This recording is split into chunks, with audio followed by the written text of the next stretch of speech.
Hello, everyone. What is going on?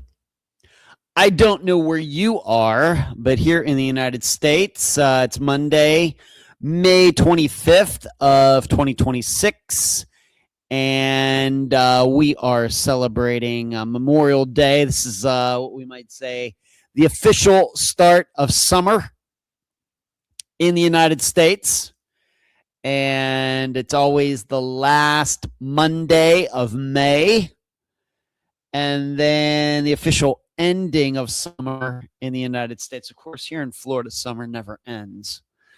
But the official ending of summer in the United States is Labor Day, which is always the first Monday in September.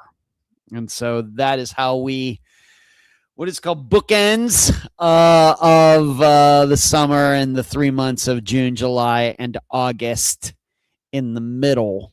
I don't know how they do that elsewhere. And of course, in the Southern Hemisphere, they're coming up on their winter. Very unfortunate for all of you. All of our friends in the Southern Hemisphere, all of Unfound's friends and listeners in the Southern Hemisphere. But yeah, it was a beautiful day here. And although I did not go out, there were quite a few people down there on the beach. Although looking at the sky to the east of me, I'm guessing some places around here did get some rain, but not here in Clearwater Beach in the Sand Key area. I have a spectacular show lined up for you tonight. Very interesting, given that it was Memorial Day, where here in the United States, remember all of those people who have died for the United States. That's what we do on Memorial Day here. It's different from Veterans Day, is a different day. But given that it is Memorial Day, I decided to pick out to analyze a disappearance of a military member, a guy who was in the military at the time, and he went missing. And wow, did I come across a unique one. And as you can see there, his name is Jason William Dies. Yes, that's his last name, Dies. And came across this very interesting one by coincidence, by luck, you could say.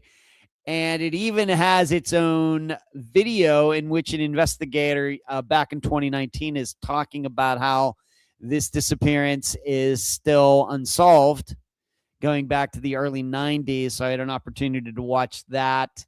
And so I'm going to analyze the disappearance of Jason William Dies tonight. And it's going to remind you, I think, of one of Unfound's disappearances that has actually been resolved.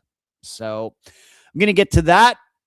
I want to talk about this, the Rodni Defamation suit. We have this guy with a YouTube channel that when she went missing, started spouting off all of this stuff that got him in trouble. And her family took him to court, and the Rodni family won.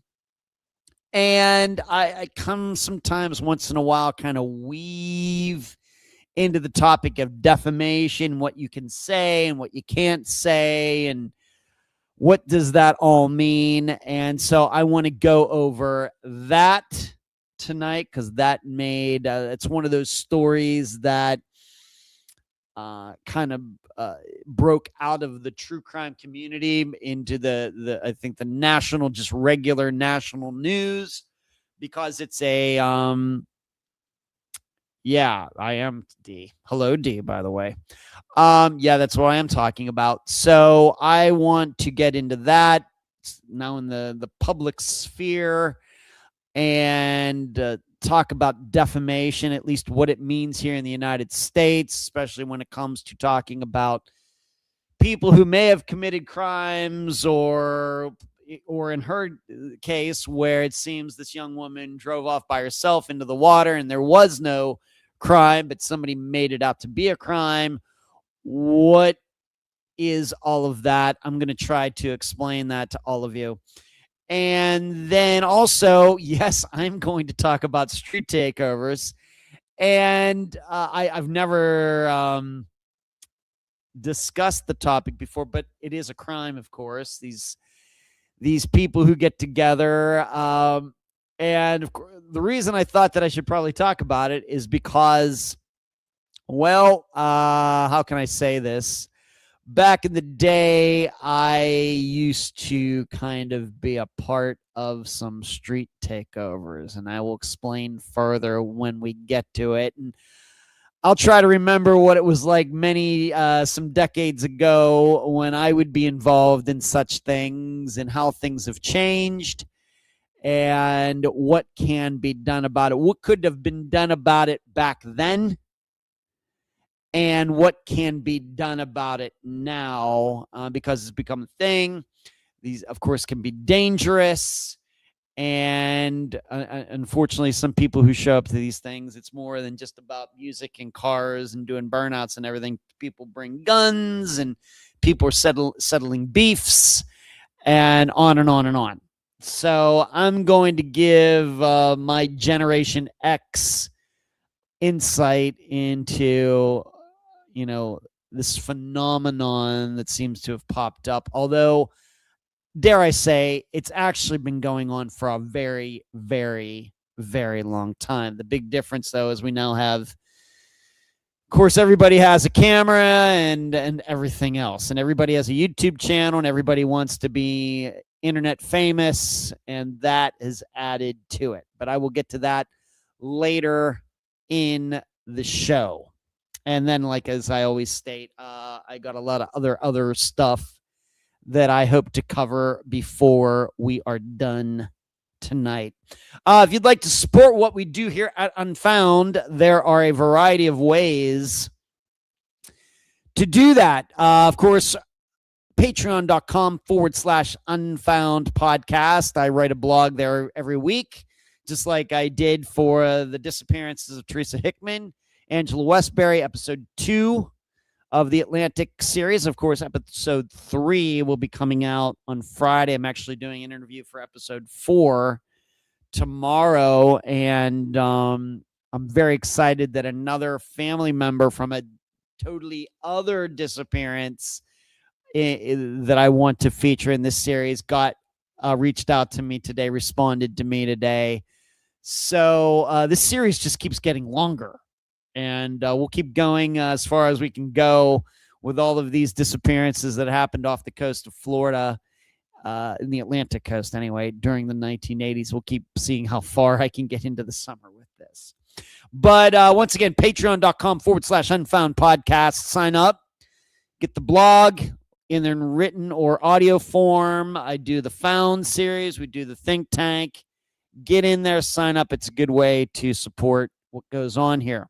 But there are other ways. PayPal.me/unfound podcast. If you are in the chat tonight, when we do this live every Monday night at 9 p.m. Eastern, you can hit the super chat button and support that way. Any monetary amount is accepted, and I really appreciate your generosity. And if you are watching on YouTube tonight, you can hit the join button below and become a special subscriber to the YouTube channel. You get things there that the other people don't get, and you'll get things there early that other people eventually get. So those are a variety of ways. I really would appreciate it. So what has gone on since we last got together? Well, I got an alert. When was it? Last Tuesday morning or Wednesday morning. I'm on the treadmill. Turns out that my card was being used on Walmart.com without me using it. So had to cancel the card. Gotta hate that. That is like the biggest pain in the butt in the world. One of them. It comes to stuff like that. And of course, it happened right in the middle of my treadmill session. So I had to stop the treadmill, ended up calling my bank because that's where I got the alert from and take care of that. So they shut that card down. And luckily these days, they can send you a new card right to your phone and put it in your Google Wallet. But of course, it's a new number, which means all of these subscriptions and whatever else, like the website hosting and everything else, they're all tied to that card. So now I have to go back in and change all of it. Amazon and everything else. What a pain in the butt. The only good thing about it is that I do not think it was because of anything that I did. I don't think that I used a machine that had a skimmer on it or anything. I think it was just one of those things that, they just fish around. They keep running numbers until they come across one. They could do that. And I think that that's what happened this time because hey, look who's here. Cherie is here in blue. Well, hello, Cherie. Happy Memorial Day to you. Happy Memorial Day, Cherie. Good to see you. But I don't think, the last time that happened to me was a year and a half ago, and I think it was a scammer. And you hate to get fooled like that. I'd like to think that I would recognize something like that, but that really feels like, dang it, I can't believe the criminal outsmarted me. I don't think that happened this time. I don't put my card into any machine ever anymore. It has to get scanned, and with the little whatever that whatever it's called. It instead of once again actually putting it in and sliding it in and out, you just kind of tap it or whatever else, and that really reduces the chance that anything's going to get stolen. Well, that's what I've been doing for a long time now, and so I just think it was just bad. And just somebody finally came across my number because that's what people do, but just a pain in the butt.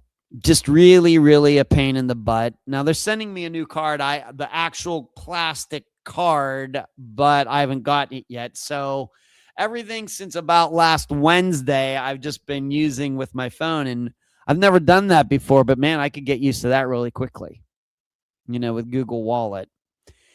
But it also means that you have to put a code into your phone. So if your phone gets stolen, they can't use your Google Wallet. And that's a little bit of a pain given how much I use my phone, and you turn it off, and then when you come back on, you have to put the code back in. That can get a little old. But that is what happened to me, and I'm sure many of you have had that happen to you. But at least with my bank, I will not be charged. I will not have to pay those, those charges. I think it was three $200 charges at Walmart.com. I think somebody was trying to buy gift certificates or something like that at Walmart. It wasn't actually in a store. Somebody was doing it online.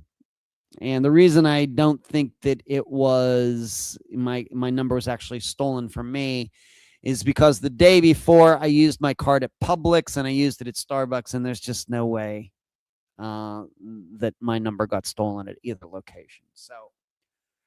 So yeah, that's what's going on. And I still have yet to put my numbers back into these places where they're saved, like at Amazon.com, places like that. I still have yet to do that. I got to make some time to do that because that's going to take a little while.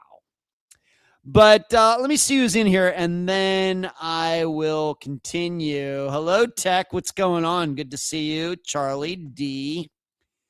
Fishing, what's going on with you? Hello, Mary. Good to see you, Mary. Hey, D. I'm sorry to hear about your sister, D. Sorry to hear about that. Hello, Amy. LaFord. LaFord says we got a lot of rain. You did. Sorry to hear that, LaFord. Then clearing about noon today. All right, well, that wasn't so bad then, LaFord. D says he's heard about the Upchurch stuff. I'm going to get to that. Hello, Emma. What's going on with you? Sheree, once again, good to see you. Where you been? Tech says I had 8,000 taken a month ago, but they refunded me. Oh my goodness. Oh my goodness. Any idea how that happened, Tech? Any idea how they got your number or anything like that? Does it sound like mine where they just randomly came across your number, or do you think you went? Did a skimmer get you, or what? I'd like to hear that. Sheree was watching Rounders last night. Thought about me. That's a great movie. I don't play many cards anymore, at least. But I do love that movie. That's one you just got to watch it every few months. So many good lessons in that movie. I realize it's a movie about poker, but it's really a movie about life. A lot of good messages about life in that movie. It's really a shame that, I've seen many interviews with Matt Damon over the years. For example, he was on the chicken wing eating show here on YouTube a few years ago, where he eat the hot wings, and the guy's asking him about his career and everything. And I've seen him Matt Damon do a variety of interviews over the years about different movies. People really don't ask him about that movie. Of course, they ask him about Saving Private Ryan. They ask him about the Ocean's movies. They ask him, of course, about Good Will Hunting and, how he and Ben Affleck, of course, they went to school together, how they got their start and everything. But it's just one of those movies that they just kind of skim over. And then I'd like to hear him talk about how did that script land in his lap. Of course, it can't. He started doing it right after He did it right after Good Will Hunting came out. In fact, they might have been filming that movie when he got his Academy Award or something. But it's all kind of in that 97, 90, 1998 era. But that would be interesting to me. To hear him talk really in depth about that. But thank you. You thought of me. That's interesting, Sheree. Okay, thanks. Good to see you. And D is saying hi to you, Sheree. Moving on, as far as trivia this past week, last Wednesday, not great, not bad. Hardly anybody got the final question. We didn't have a particularly good night, but we are still in the top 5. So that's nice. And by the way, if you're wondering what the name of that team is, it's the same name every week. We're called No Clue. That's the name. They've had that name for a long time, well before I ever joined them. But that team's name is No Clue. And did we come in 5th or 6th last week? Something like that. Like I said, not a great night, but really did not cost us in the overall standings hardly at all. I think we dropped 1 spot from 3rd to 4th. It's no big deal at this point. So trivia last Wednesday, somewhere in the middle. But on Saturday, the team's name this week, they changed the name every week.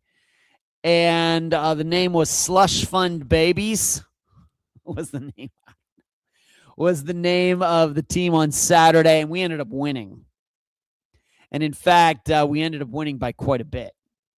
So that was nice. That was a nice way to finish off Saturday. And then, of course, we'll get back to it on Wednesday night again. Yesterday evening, I went with my buddy Dana, and in fact, his wife also went along with a couple of her friends. We all went to see Triumph and April Wine, 2 Canadian bands. If you don't know who Triumph is, they do Lay It on the Line, Fight the Good Fight. They were the headliner. And then April Wine, if you don't know who April Wine is, they do the song She's a Roller. Yeah. High roller, baby. She is. They also do I Like to Rock, Some Like It Hot, baby. You like it. I like it. I like to rock. I like to rock. So it was a good night. Never thought that I would actually see those two bands in concert, but I did. I enjoyed it. April Wine only has like one member from the original band from like the late 70s, early 80s. And then Triumph, it was two of the guys, but they had quite the supporting cast on stage. And it was fine. Certainly not along the lines of like when I went to see like Night Ranger and Styx, or when I went to see Jeff Tate. When was it? Earlier this year, and some others. But I'm glad I went.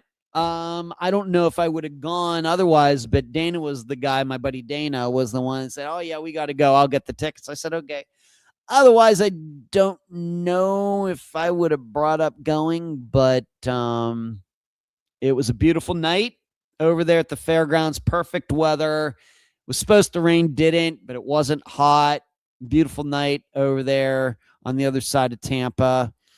And so it was good. Dinosaur, greetings, humans. Well, hello. Hello to you, Dinosaur. Thank you. Otherwise, what else is going on since we all got together last? Really just been doing a lot of work. Been finding time to go to the gym, getting down there every day, getting my hour on the treadmill, and then every other day hitting the weights. I'm looking spectacular, by the way. Getting out and got a little sun. Actually went out and got a little tanning yesterday. I've been trying to do that maybe every other day if it's okay out. I didn't go out today because I was out yesterday. And it just depends if it's really sunny out or not. Of course, you know, it can still be very warm here, but there'll be clouds and things. So if I'm going to go out and do that, if I'm going to use some of my daily time to go do that, the sun actually has to be out. I'm just not going to go out there because it's my day to go out there. It actually has to be actually really sunny out and actually really hot.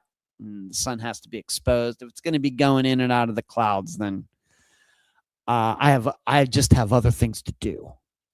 But working out's going well. Weight's good. So everything since last Monday has been pretty okay. My dad was in the hospital. I don't think it's any big deal. But, you know, he is 89. I talked to him, and, you know, I don't know. Sometimes it's just hard to tell. He didn't seem too worried about it. He just calls the ambulance once in a while. I don't know. But tech, I think it was online. I use lots of sites like Microsoft, Netflix, so I think it was from that. Usually go for small amounts at first, then the bigger one, unlike my case, just got to be careful online. Okay.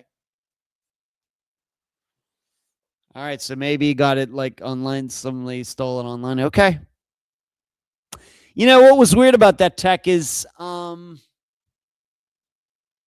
know, it's been a while since I think I've gotten anything from Walmart.com. So, you know, and I have to admit, I don't check my bank statement that often. The only reason I knew about it is they just get flagged. How they know these things, I don't know. How they knew it wasn't me, I don't know. But it wasn't me. And I have to tell you, I have to give you credit to PNC. Every time they have alerted me to a fraud activity or something, they've been right. They've not missed one yet. So how they know these things, do they have an algorithm? Is it AI or something? I don't know, but they're really good at it. And I thank them for that. All right, let's get to tonight's show. And once again, as you are watching tonight, give this show a thumbs up. Subscribe to the channel. If you are watching on Facebook,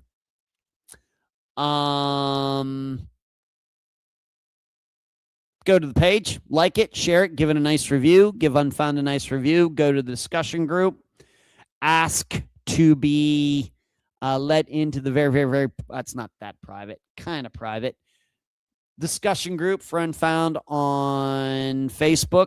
That would be cool. Of course, we're also on Instagram and X. Got the website, theunfoundpodcast.com. And then, of course, my consulting site right there along the bottom of the screen, missingpersonsconsulting.com. Where do I want to start with things that I need to tell you about regarding what's going on stuff? Tech, I log in on my phone for everything, which I think I should not be doing. Maybe, I don't know, Tech.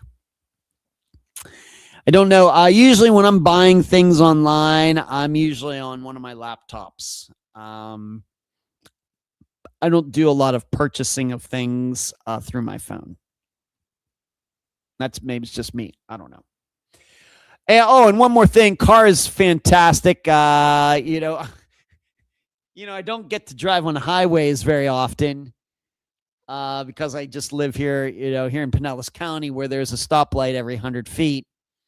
But got to drive it over to the fairgrounds over there on the 275 onto the I-4 and really loved driving that car out on the highway. It was really meant to be out on the highway.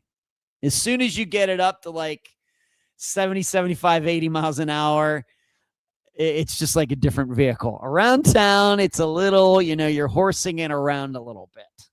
This car, especially since it's a stick.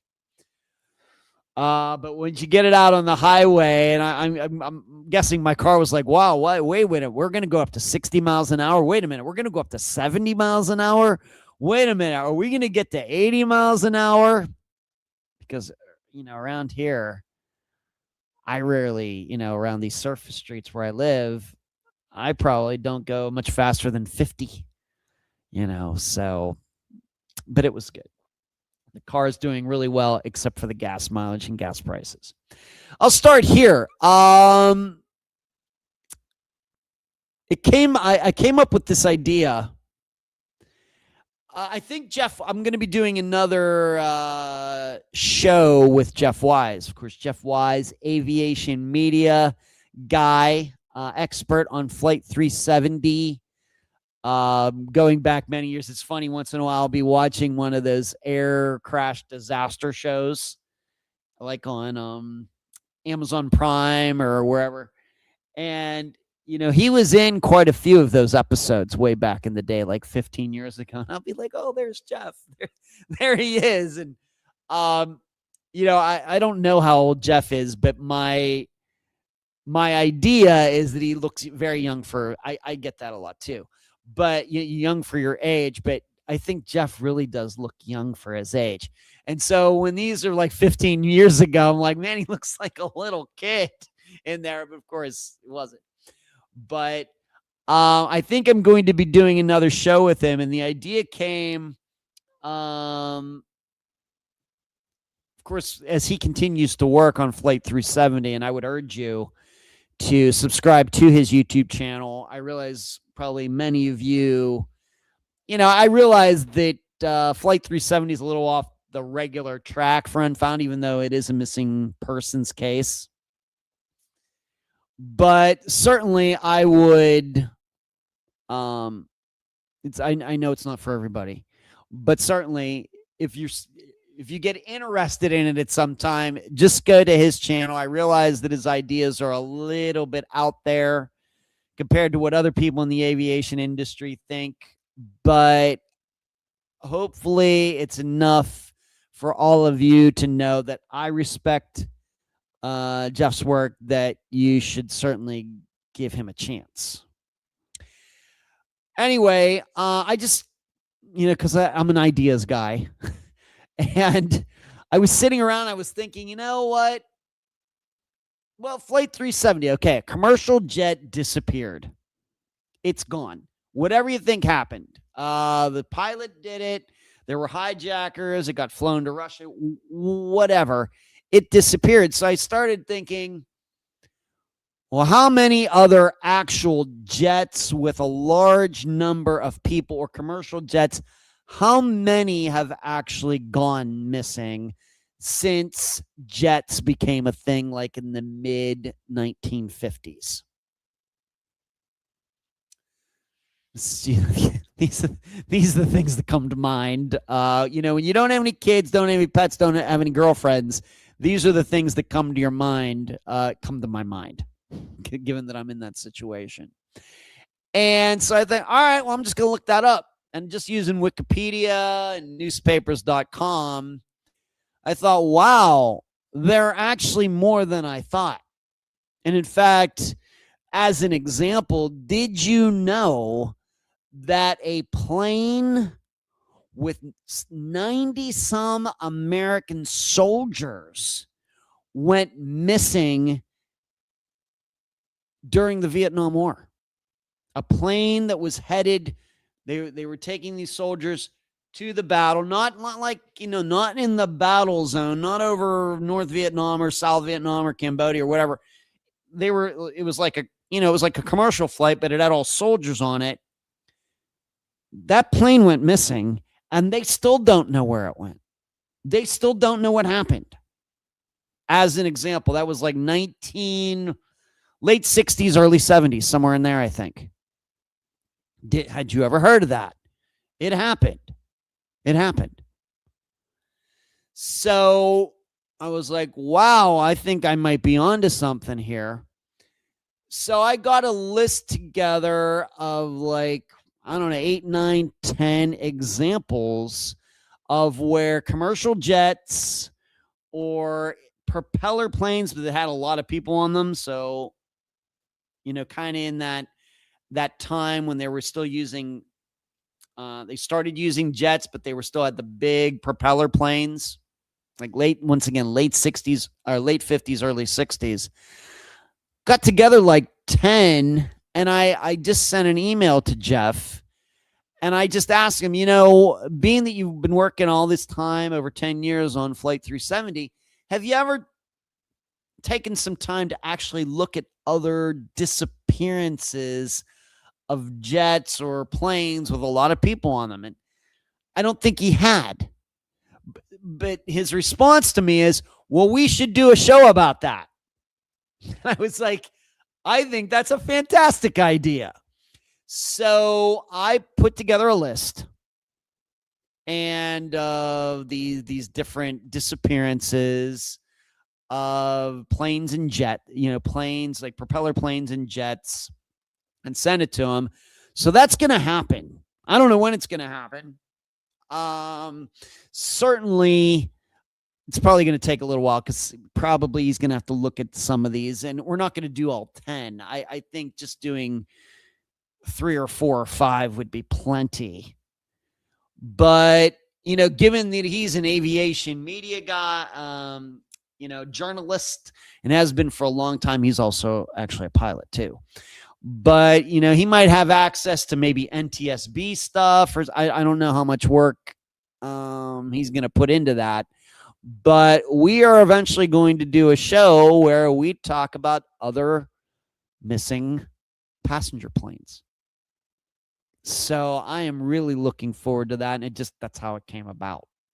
And I don't think Jeff would mind me talking about it. Like I said, it's not going to happen tomorrow, but you can be looking forward to that. I'm probably do a crossover where I interview him for the podcast, and then he uses it for his YouTube channel. But I think it will be a good comparing, contrasting all of those that are, once again, still unsolved. We're only looking at the ones that are unsolved. So the people and the planes both went missing and are still missing. This is unlike, for example, that Air France flight that dropped out of the sky flying across the Atlantic, many, many years ago. Of course, that plane was found. The people found nothing like that.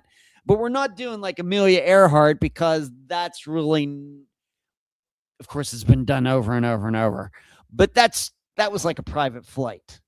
I was personally more interested in actual commercial jets or at least planes with many people. And now what many is, I guess varies, but a multitude of people on it. And these ones went missing.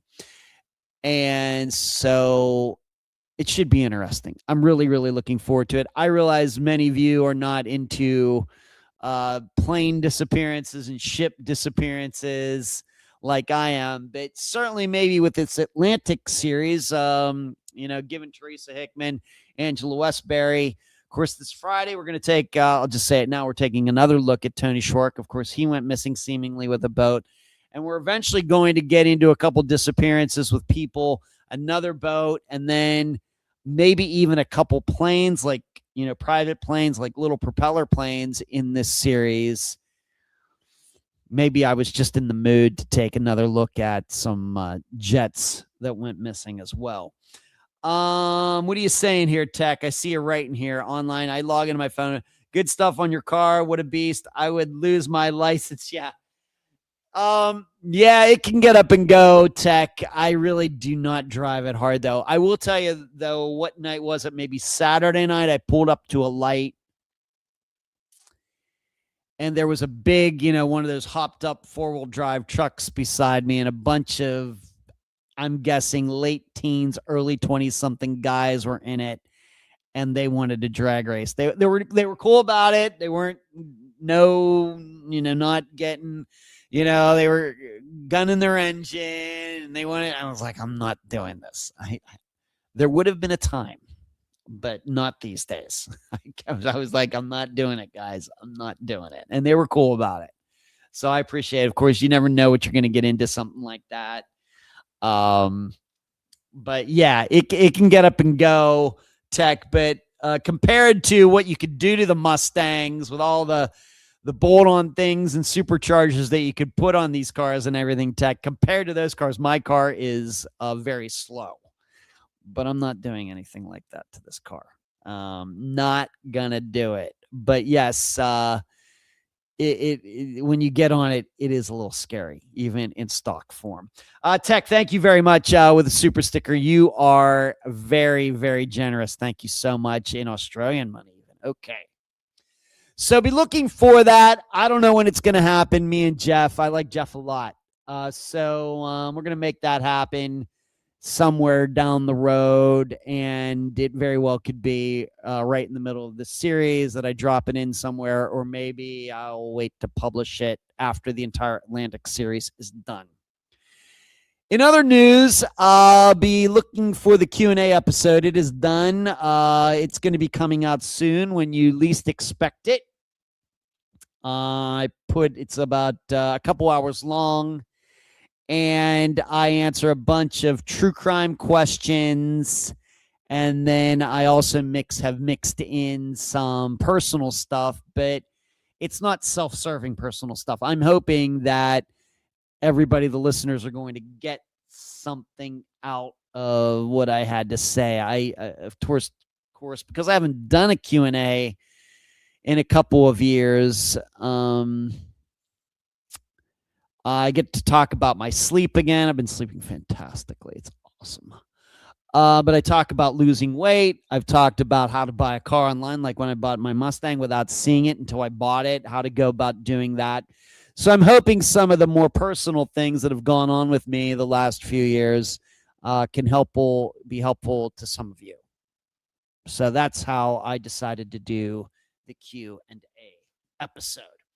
Moving on, given that we're getting near the end of the month, I'll be looking for the next Unfound Now, where I will take a look at a recent disappearance. Been doing that series. If you can believe it, I started that series during COVID. We're going to come up on 6 years, like this next month or July. And does anybody remember the first episode of Unfound Now, what it was about? Does anybody remember? The first episode of Unfound Now was the disappearance in Pennsylvania, Was she an Amish? Was she a Mennonite? Linda Stoltfus? Does that name ring a bell to any of you? That was the very first Unfound Now episode. And of course, very sadly, she was eventually found deceased. She was abducted by a guy. They had gotten his car. If you remember, they had gotten his car on video. And it seems like it was just a random encounter. And we know how rare those are, but that is what happened. Maybe he knew her schedule because maybe she did the same thing every week going. She would always be walking there, some sort of meeting or gathering or something like that. That very well may be it. But yeah, Linda Stoltfus was the first Unfound Now episode, and that disappearance is now like 6 years old. She was murdered. Very sad. Very sad. Yeah, LaFord, I know the case. Yeah. So be looking for the next episode of that. And if you're wondering, by the way, remember a few months ago, I did the disappearance of that guy who had Alzheimer's, dementia here in my area. He's still missing. Petro Kuko, Kuqo. He is still missing. Not found yet. Still missing. Of course, if he had been found, I would have told you in the update episode from a few weeks ago. But just if you're wondering, given that that was so close to where I live here, and I went over there and checked out the area, still missing.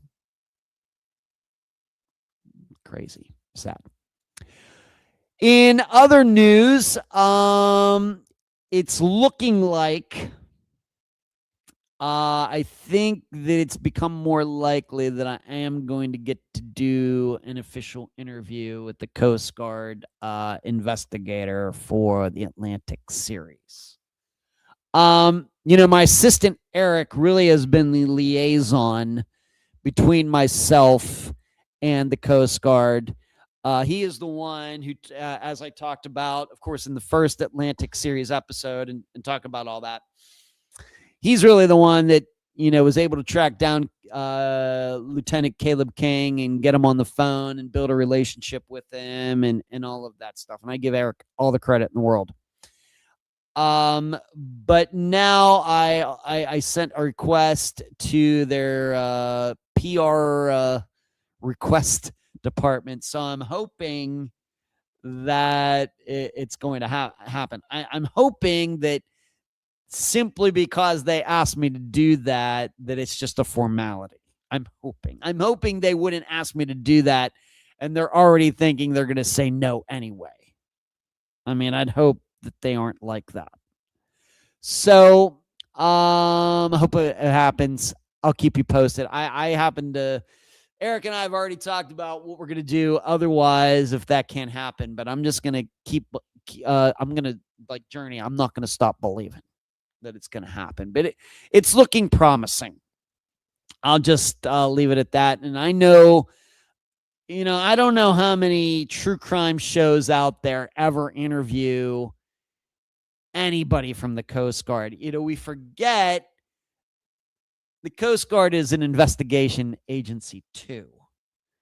And we're so caught up, of course, in, local police, state police, sheriff's office, FBI, maybe even the Secret Service or whoever, that we forget, of course, that the military, they all have their own NCIS and whatever else. But the Coast Guard does too. And so when you have disappearances or crimes that happen out in the ocean or the Gulf or whatever else within so many miles of American shores, that's the U.S. Coast Guard. Now, it very well may be that eventually maybe the FBI comes in and they share jurisdiction or something. But, I'm very interested, of course, to talk about specifically about some of the disappearances that are in this series. But just in general, what's it like when all of the investigation you're doing is out in the water? We are so, of course, all of us are so land-based. We live on land. Our houses are on land. We drive on land. And all of these disappearances and murders and everything for the most part, although, as you know, Unfound has covered some disappearances out in the water, like up in the Great Lakes and right out here in the Gulf. But mainly we're on land.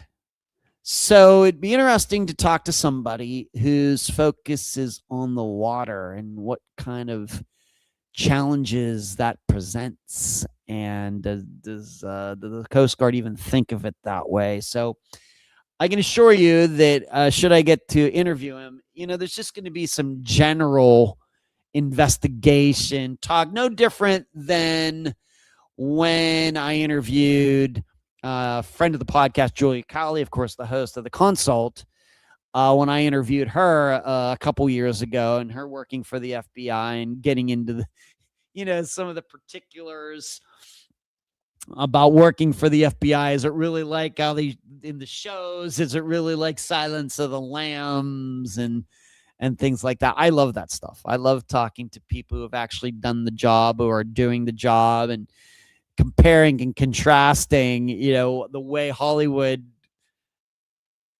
portrays it, and then how it really is in real life. Because even I can say, having once in a while run across maybe something, even like with old Law and Order, they were getting into people running video channels and things like I guess I kind of do.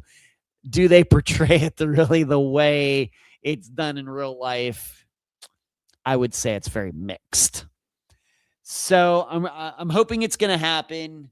I think we made some positive strides this past weekend to making it happen. And I have assured the Coast Guard that I don't do sensationalism. I've never gotten in the way of any investigation ever.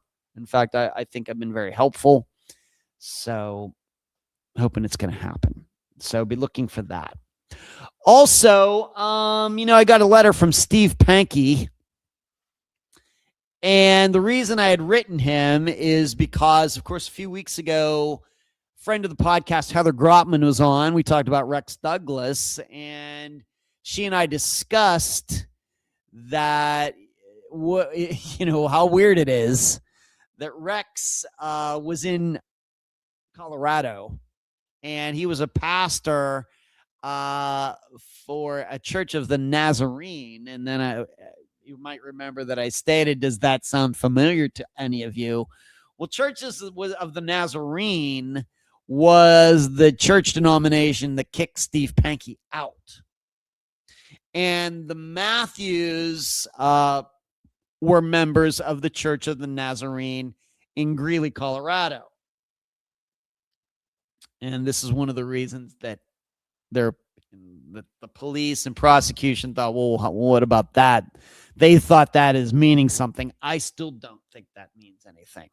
But being that Rex Douglas was a pastor at a Church of the Nazarene, and Steve Pankey got kicked out, not of the same thing, not of the same church or anything, the actual same building, the Colorado Church of the Nazarene. I can't pass up the opportunity to ask Steve about all of this. Had he ever heard of Rex Douglas? And so he did write me back. You should know that Steve's mother died. Yes, his mother was still alive, even though he is in his, what is he now, 74, 75. His mother was still alive. And so his mother just died. He says she was 31 days short from her 96th birthday. And he said, when he wrote this letter 5 days ago was the 10th anniversary of my dad's passing. And in fact, he tried to get everybody. Steve was telling me here in the letter, I'm reading it off to my left here. He writes in this letter, 2 detectives came to my mom's nursing home asking for her to call Detective Cash in Greeley. So this was before, of course, Steve went to trial and everything. They told my mom about my case. We tried to keep it from her, believing it would be dismissed. So he was I guess he and whoever else were trying to keep it from his mother, who was in a nursing home, that, he was going to maybe be charged with murder and everything. And instead, what happened is two detectives showed up and I guess told her. So there's that. As for what he said about Rex Douglas, really did not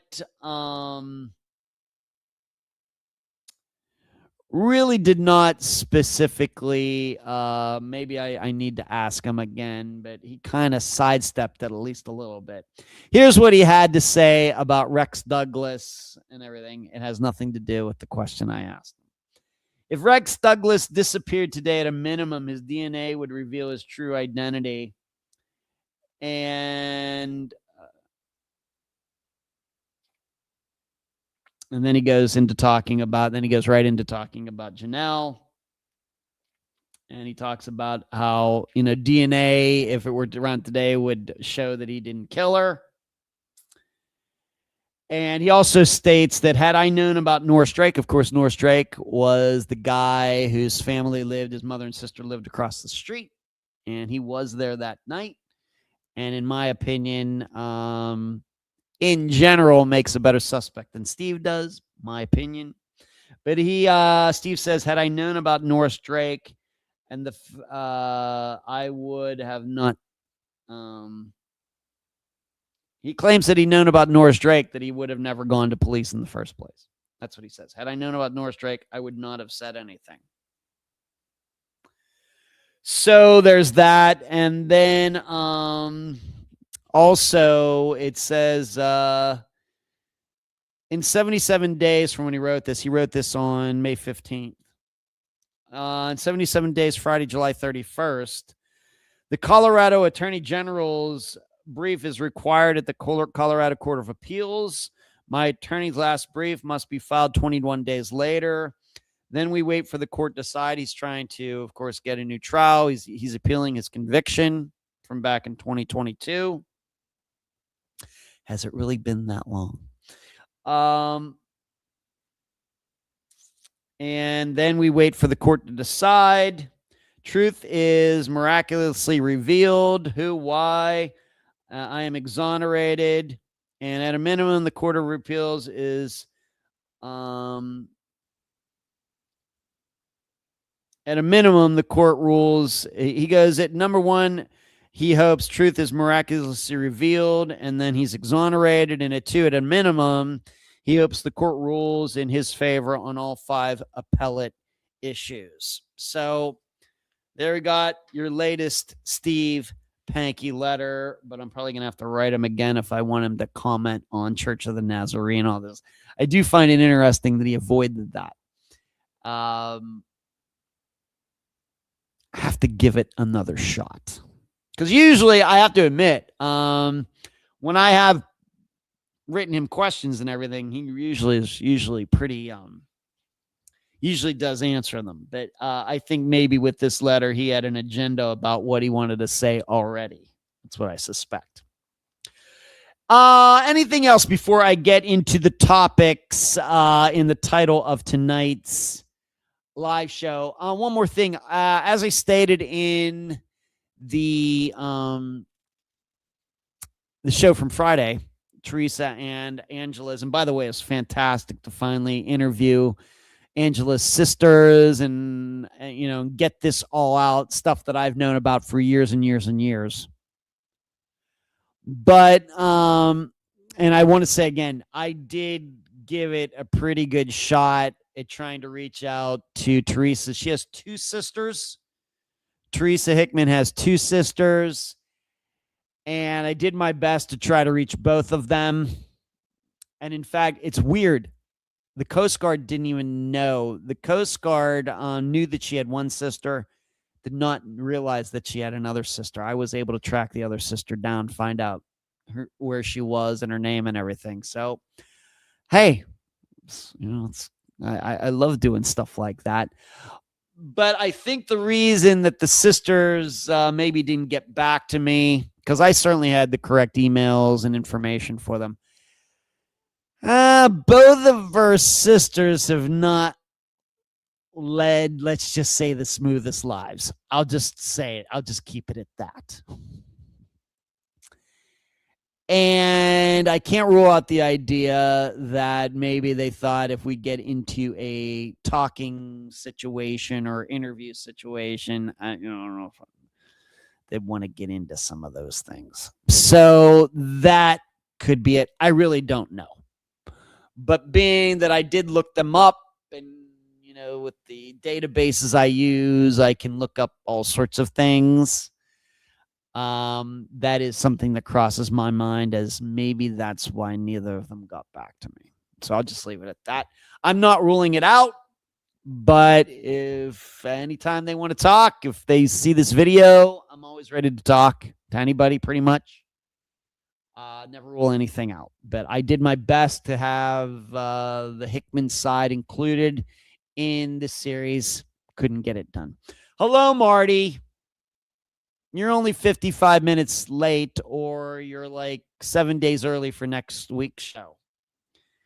I cannot look up card tags, D. No, I don't think anybody can look up DMV stuff, D. Certainly I can find some databases where it'll tell you the kind of cars that people owned. But when it comes to VINs and actual license plate numbers, no. I think that stuff is pretty protected. One more thing. I am starting a new video series here. It's just going to be a shorts, and I'm calling it, right now, the title is Your 2-Minute Disappearance Lesson. I'm going to do a bunch of 2-minute videos on very short lessons to teach people about disappearances. And they will be randomly posted here on YouTube. They will also be posted over on the new website, the missingpersonsconsulting.com website. So I'm going to go through, like I said, 2 minutes, really quick ones. I'm going to kind of just do a stream of conscience into the camera, recording it, and then cut it up down into 2 minutes. And, it's not really going to necessarily be scripted. I'm going to have the ideas in my head, and then I'm just turn the camera on and just say everything and then splice it down to 2 minutes. But I'm going to be doing some shorts, and they're all have to do with things like the truth about dogs, the truth about lie detectors, the truth about flyers and billboards. I have like 30 different topics already listed. So kind of started experimenting with it a little bit this evening. Kind of get my shtick down. And then I'm probably going to video all of them at the same time. And then release once in a while. So be looking for that. Right now, they're just called your 2-minute disappearance lesson, but the title may change. Right on time. No, you're not right on time. No, we found something, Summer Wells. I don't know what to tell you, D, unless you actually specifically send me something in Messenger at exactly what you mean, D. I don't know what to say about that. All right, let's get to, I'm going to do the Kelly Rodni defamation suit first. A Tennessee jury has ordered YouTuber and country rap artist Ryan Upchurch, I have to admit, never heard of this guy before, to pay $18 million to the family of Kylie Rodni, a 16-year-old Truckee teen who died in 2022 after finding Upchurch defamed them online and caused emotional distress. Rodni went missing after attending a party near Tahoe National Forest on August 6th of 2022. A volunteer dive group, Adventures with Purpose, found Rodni's body inside her car submerged in nearby Prosser Reservoir about 2 weeks later.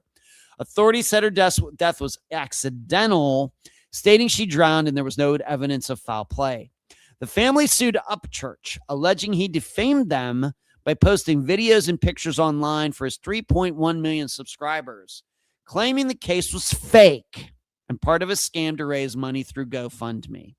According to the lawsuit, Upchurch shared the former home address of Rodney's father, Daniel, and published images of her grandfather, David. He also directed a quote-unquote creek squad to search for Rodney's vehicle and falsely claimed that he had found the car at the near family's home, according to the documents. The lawsuit also alleged he used his videos to promote his own music content. The lawsuit stated the family was already grieving Rodney's death and that Upchurch's actions added to their distress.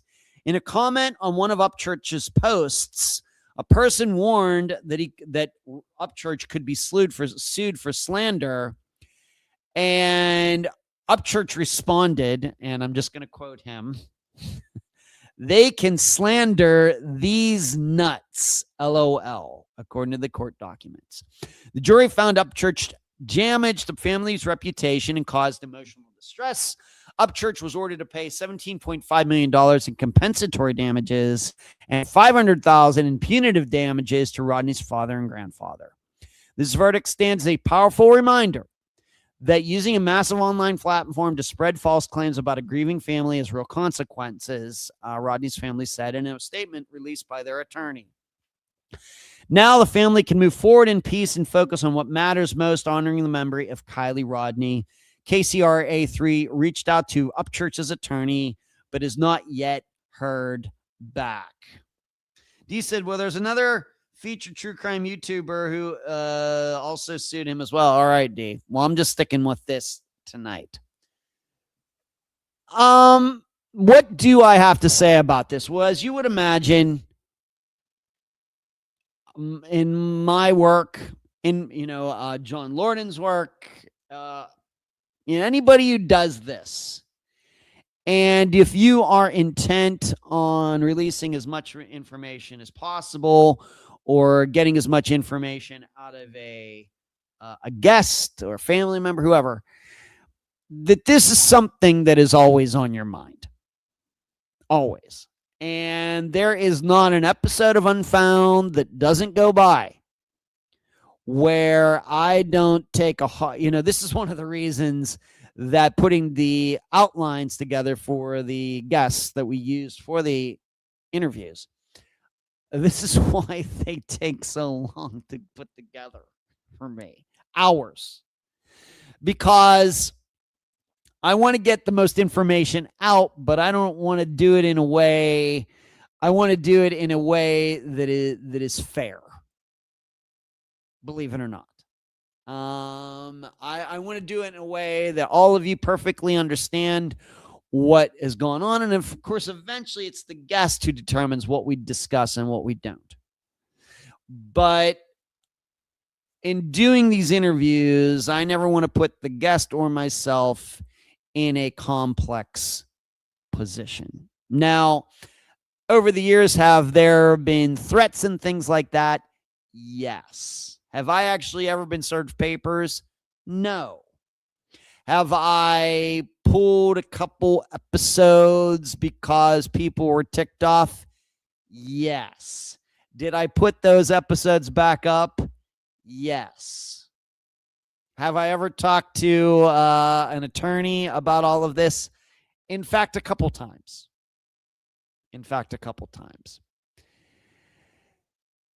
So, but you also have to understand that defamation suits are rare, especially in the United States. Now, you should know I'm talking about this from a United States point of view.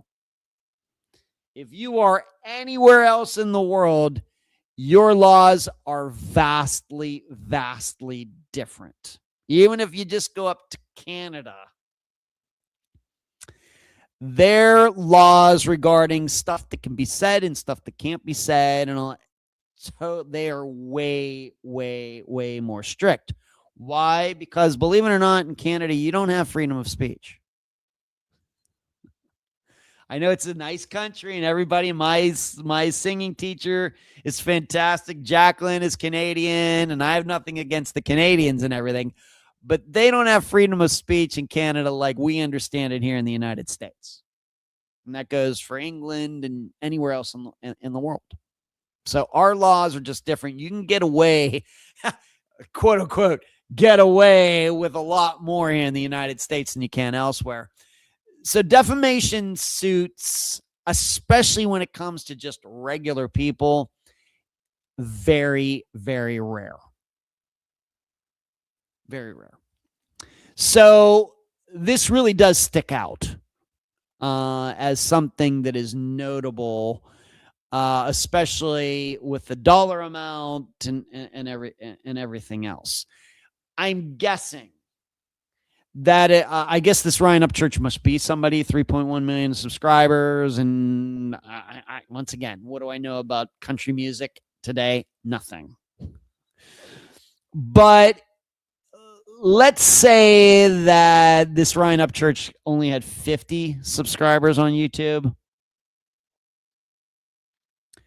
Probably doesn't go anywhere.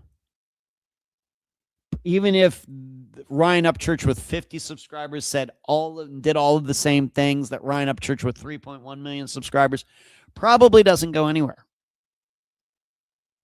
But being that he's as big as he is, this is one of those things that you really have to be careful. If you do have a platform that has quite a few people, that just makes it more likely that something could happen. So you really should be really watching yourself a lot more closely. Whereas if, if you're just starting out, or something really catches your fancy or whatever else, you say some things,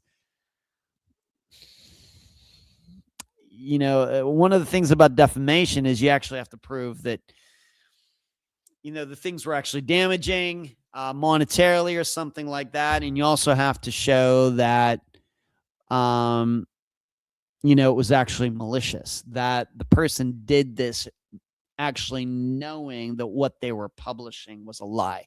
It is a very, very high hurdle for people who are suing for this to jump here in the United States.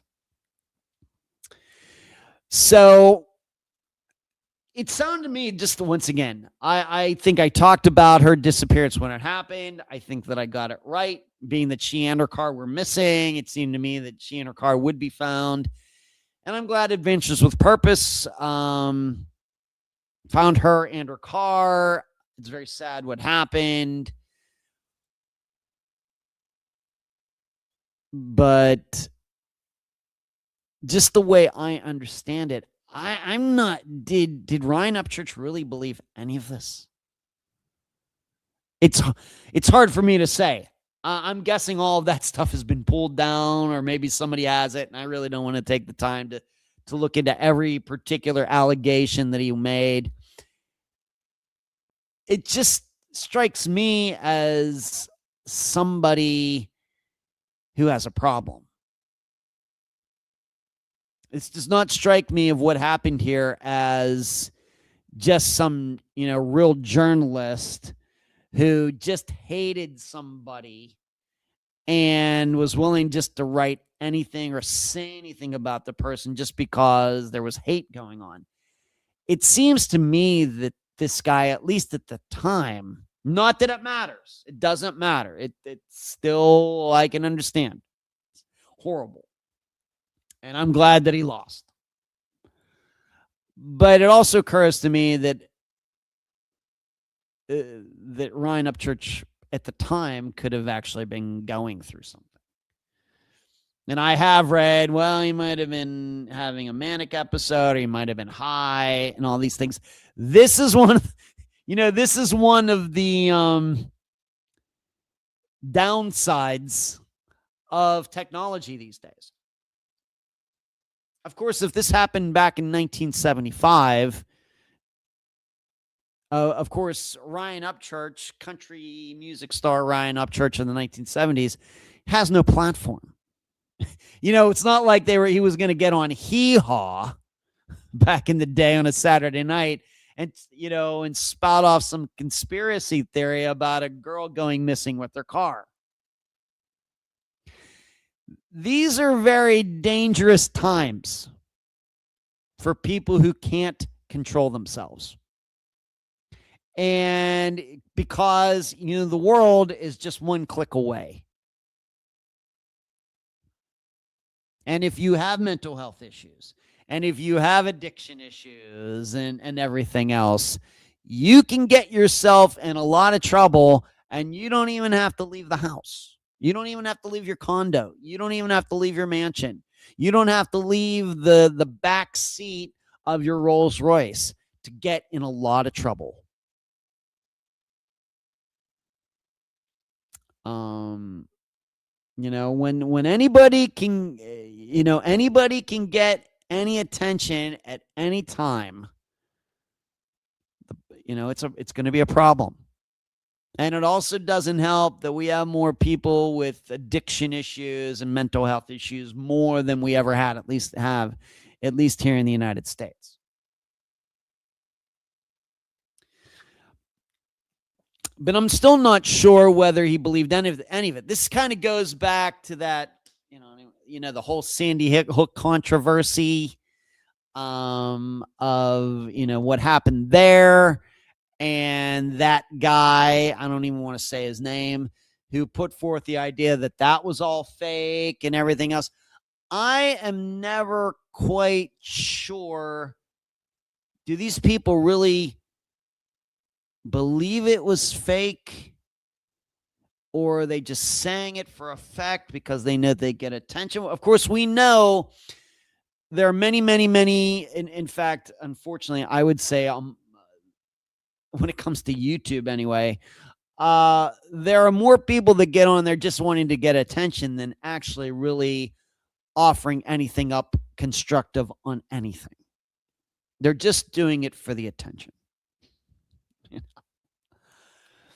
But it was this, so when it comes to Ryan Upchurch, he was just doing this for attention? Did he not know what he was doing because he was high, because he was having some sort of mental health issue? Did he really believe that it was all fake? Did he really believe? It's just all hard for me to tell. Now, certainly, believing, once again, I think it's all crazy. But certainly faking a school shooting or whatever was going on with that conspiracy from 10 years ago, 15 years ago, whenever it was, certainly that would be a lot harder to pull off as a conspiracy than this. But still, it's all crazy. And D says, yep, he gave Adventures with Purpose a Hellcat. Okay, Taylor Upchurch did, and they took it? Did they take it, D? Did they sell it for charity? Are they still driving it around? What's going on there? And when you say he, do you mean the Upchurch guy or the Rodni family or what? You got to, when you're going to use pronouns, D, it gets a little dicey on it. It's hard to tell what people mean. So people, but we realize people will say anything for any reason to get attention. In addition, there are just too many dang people who will watch it. There were probably people following what Upchurch was saying about all of this and were egging him on and following him. And you go, Ryan, just cheering him on. Now, I realize there were detractors. But what about all those people who egged this Upchurch guy on? Do they get away? They're going to get away scot-free too? They're going to go, he didn't. They're going to get away scot-free? That's where the problem is. We can go after the Ryan Upchurches and that idiot from Sandy Hook conspiracy theory. We can go after those people all day. The only thing that's going to get all of this craziness to stop is when we start going after all of the watchers and listeners too. Because as long as there is a market for this stuff, people are going to do it.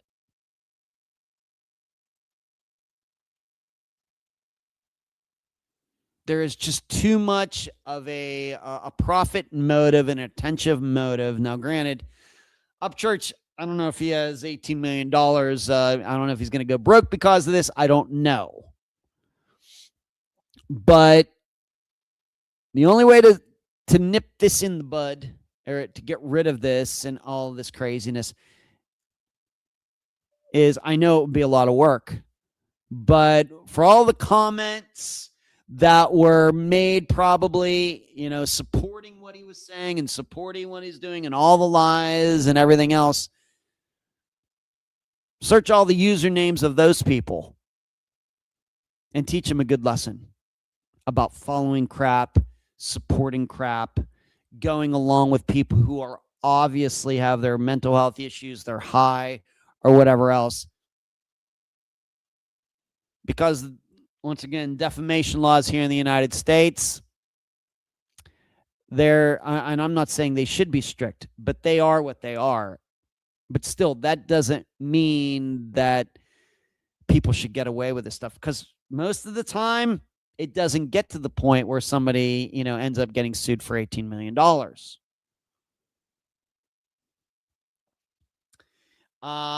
They still have it. I was on a panel with them, Upchurch, with this BS. Okay, I didn't know that, D.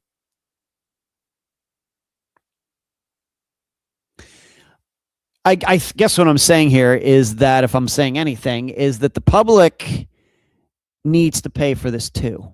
I know that means all of you. I realize that. I realize that, maybe a couple of you, and I know D, of course, you have your channel, but most of you do not. But I'm telling you, I fully support going after listeners and viewers of crap like this too. I want you to know that, because that's the only way this stuff is going to get fixed. So, but for people who do have channels and podcasts and everything, more discipline than ever is needed, because there are no gatekeepers. You just come in here like tonight. I just hit the go live button, man. Here I am. Nobody is controlling what I say at all. And that means that I have to have a lot of discipline. Unfortunately, though, as I have in mind, but there are more reasons than ever not to have discipline. Once again, the profit motive, the attention motive, the publicity motive, the viral video motive. There are a lot of reasons to not be disciplined. And but the other point, though, I want to state again is, we just have to understand, though, that defamation cases are hard to win. I'm glad the Rodni family won. And like I said, this is a topic that is always on my mind, and it's certainly on my guests' minds. And this is why sometimes we mention names, sometimes we don't.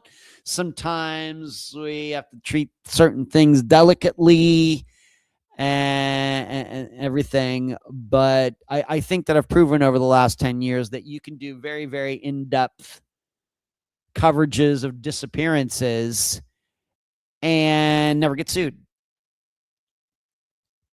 And still people come away knowing new pertinent information and understand what happened and know who the players are. There is a way to do it, but it does take discipline. So this is where I stand on that topic. I'm glad that he got what was coming to him, but really the only way this is ever going to stop is if they go after the audiences of all these idiots too. Until then, this will continue. There's just too many people that need this stuff in their life, that need the attention, causing controversy. They just need it. Whether that means they have a mental health issue or a drug issue, or it's just one of the 7 deadly sins talking, I'm not so sure. But I'm not even sure it matters. All right, moving on.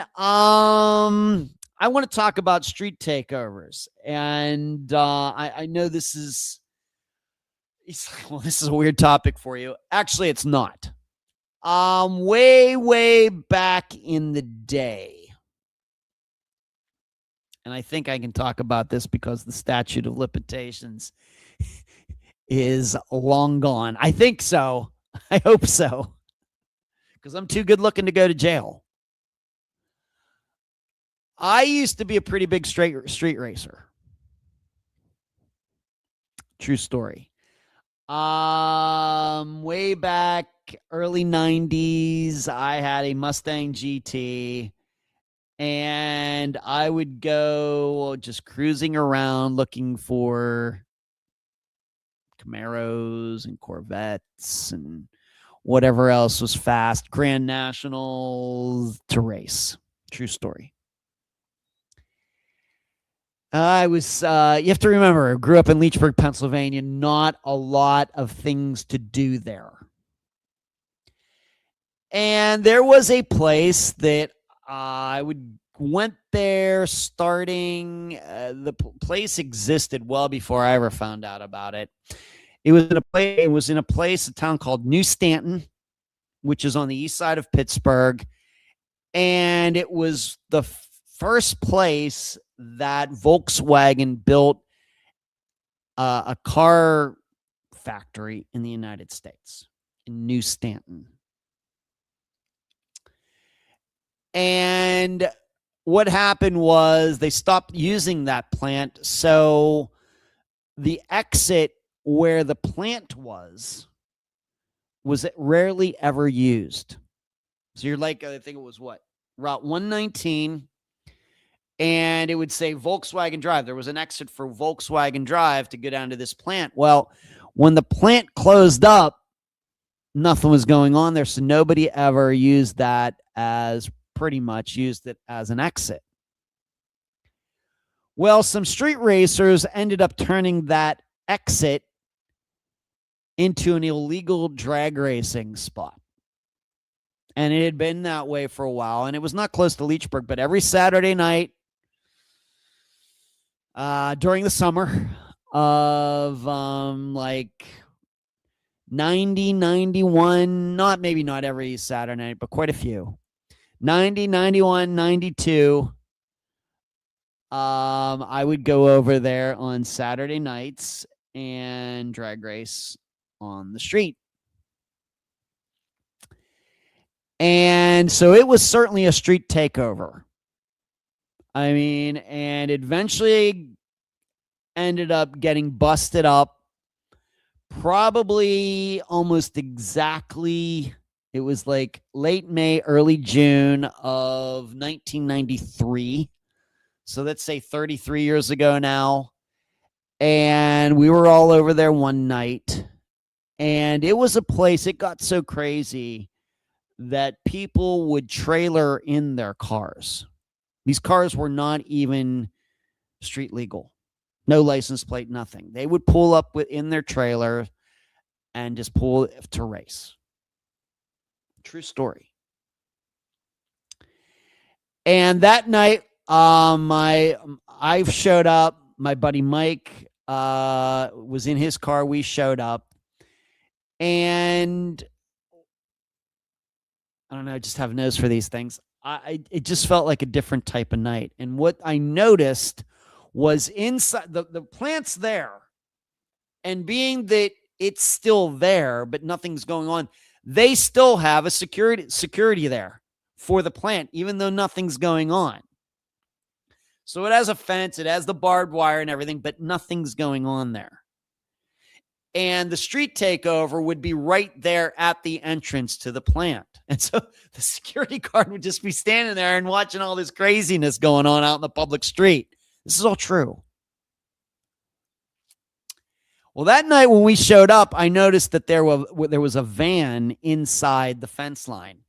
And I can remember saying to Mike, as if it were yesterday, I said, there are cops in that van. There are cops in that van.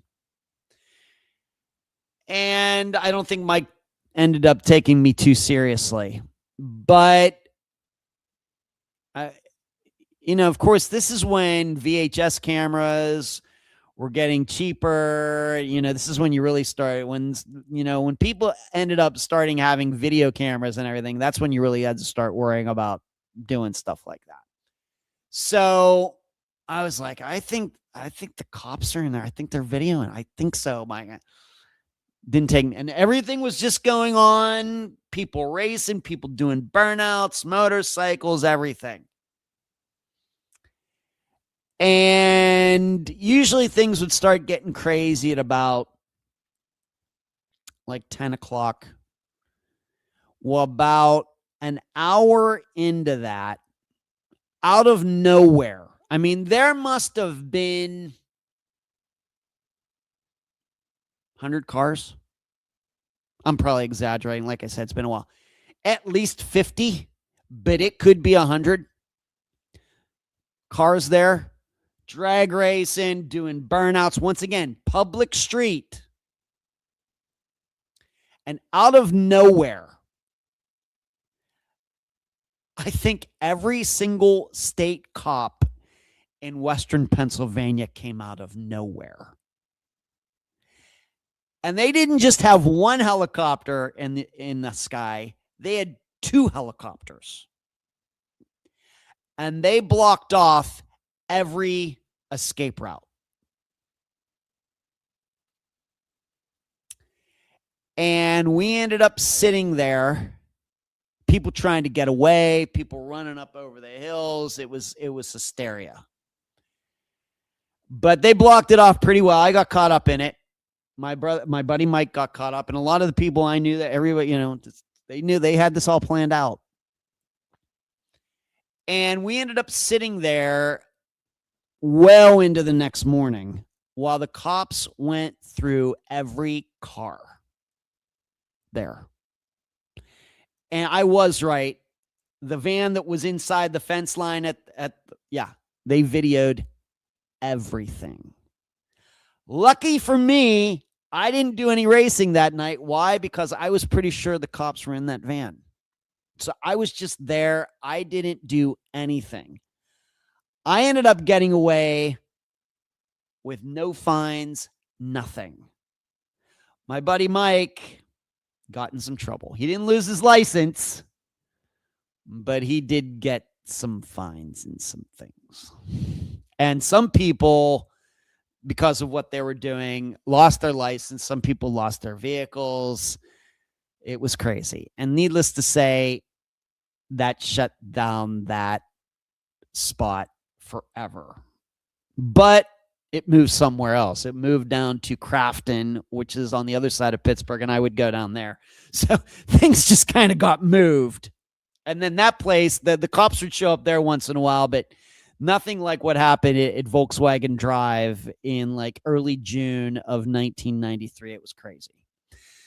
So regarding so here I am, 55 years old now, having been a really, really seasoned street racer back in the 1990s. And I look at, what's going on now. And, of course, now with social media, they can, meet up anywhere at any time. Of course, the downside is everybody has videos and everything else. What can be done about this? As a person who kind of used to do that stuff, what can be done? The thing that I think that you have to consistently do is, it's not enough to just take these people's cars away. If they get caught, it's just not enough to take the cars away. And I think the issue is that what happens is that people's cars get taken away. Maybe they lose their license, and maybe the police, do they sell these cars, at car auctions and stuff? You really want to send a message to people who are really into car culture as it was in the early 90s when I was doing it. And now with people showing up once again with their Porsches and their Lamborghinis and their Mustangs and ZR1s and everything else. You really want to send a message to them to make them really, really scared. When you catch them doing this stuff and take their cars away, you destroy the cars.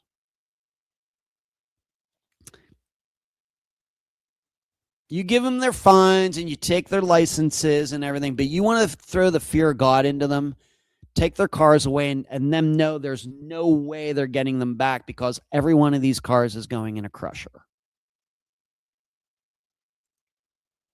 And I know they do that, for some things, sometimes cars that are used maybe in drug deals, and they destroy cars that aren't properly licensed in the United States, and things like that.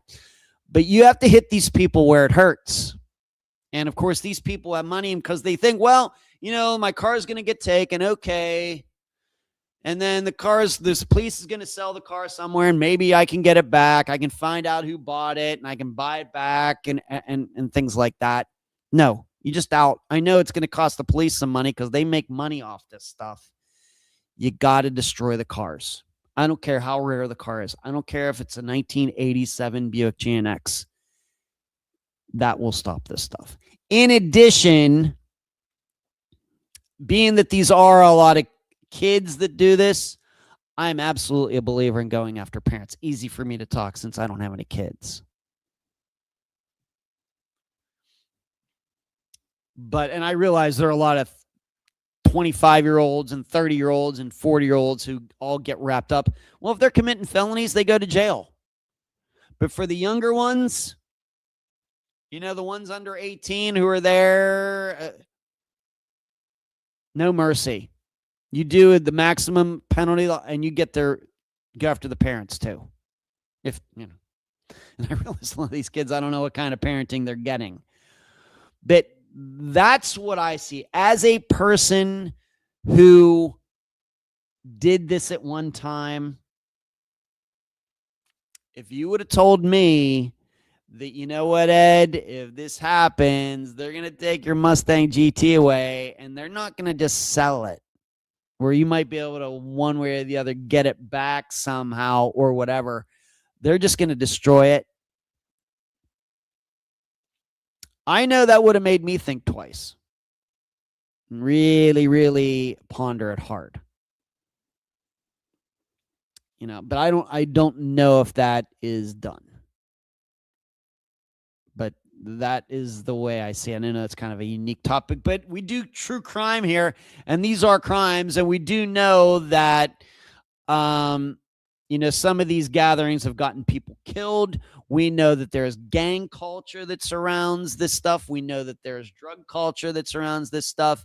We might even, think about, especially, in big cities, there's probably prostitution and stuff. Now, that wasn't really what I was in, that was not what was going on in Western Pennsylvania, early 90s. Because really, we were out in the middle of nowhere, really. Compared to, of course, streets in Miami, downtown Miami being taken over and everything.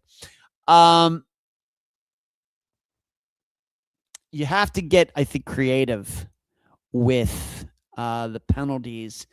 And the way you do that is you have to know what makes these people tick. If they're there with their fancy cars and all the fancy motorcycles, you take them away and you destroy them right in front of them. That's a good start. That's a good start. So if you didn't know that about me, you do now. That when I got my Mustang GT in the spring of 1990, how I never actually got caught street racing is beyond me. And so that's why these days, with the Mustang that I have now, it's so much faster than a car, and I just putt along. I'm actually a very slow driver these days. Not saying, I still love drag racing and everything, but like I said, come on. I just like putting around now. I really do. That's the only way.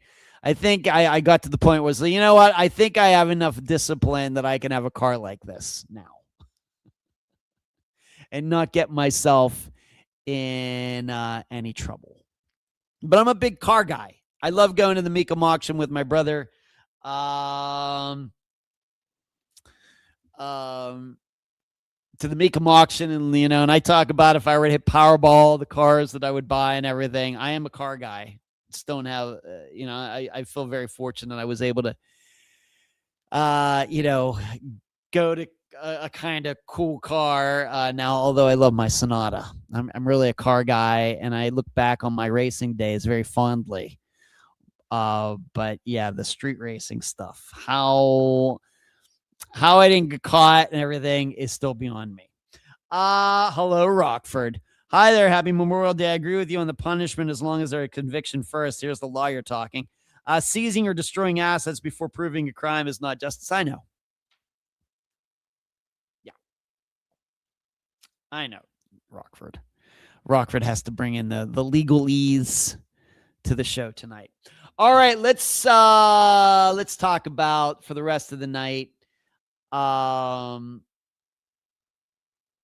by the way, if you're wondering, well, what actually got you out of the street racing and everything? Moving to Las Vegas is what got me out of that. Once again, not a lot to do in Western Pennsylvania where I was from. But then you go to Vegas and there's a lot of interesting things to do, and that just was not a concern anymore. I even had a Camaro Z28 when I lived in Las Vegas. Charlie, who's in the chat, his mother, that's my sister. I bought her Z28, very fast car. Never did any street racing out there, even though it was going on. Never did it out there. All right, Jason William dies. I'm going to read. This is very interesting. I got 25 minutes. Let's get it done. And he was a military member who went missing. That's the reason I picked him to discuss here on this Memorial Day here in the United States. Jason was last seen in San Diego, California on June 18th, 1991. He was a petty officer, third class. I don't know what that means. On leave from the U.S. Navy at the time. He had been assigned to the USS Horn, Horne, in San Diego, and was supposed to report to duty at a naval station in Pensacola, Florida. So he's in California.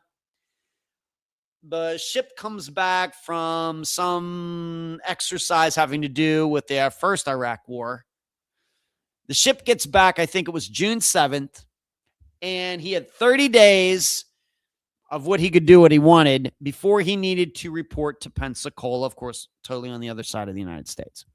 When he didn't show up by July 18th, he was declared absent without authorization. And on September 19th of 1991, he was reclassified as a deserter. He has never been heard from again. Prior to his disappearance, Dye told his family in Louisiana that he was mailing them some packages, which he asked them to keep safe without opening them. He didn't say anything else about them. When the packages arrived, they were postmarked June 18th, and the return address was the naval station in Pensacola. But it does seem they were mailed from California. His family decided to follow Jason's instructions and not open them. They didn't open them for 10 years, which seems a little crazy. When Jason's family finally opened the packages, they discovered gifts for them. They believed Jason planned to make a surprise visit to them in Louisiana during his period of leave and give them the presents. Dye's cousin reported him missing to the police in Escambia County, Florida, not until January of 2013, because she thought he'd gone missing from the naval station there, but he never actually arrived there. Although he remains classified as a deserter by the military authorities, his family believes he did intend to report to duty. His case remains unresolved. Now, some follow-up. That was what was written on the Charlie Project. But there is a huge page on missingveterans.com about this, and I want to get into that here in a bit. Really no newspaper articles written about his disappearance back at the time. The ship had come back into port on June 7th. I think this is very important.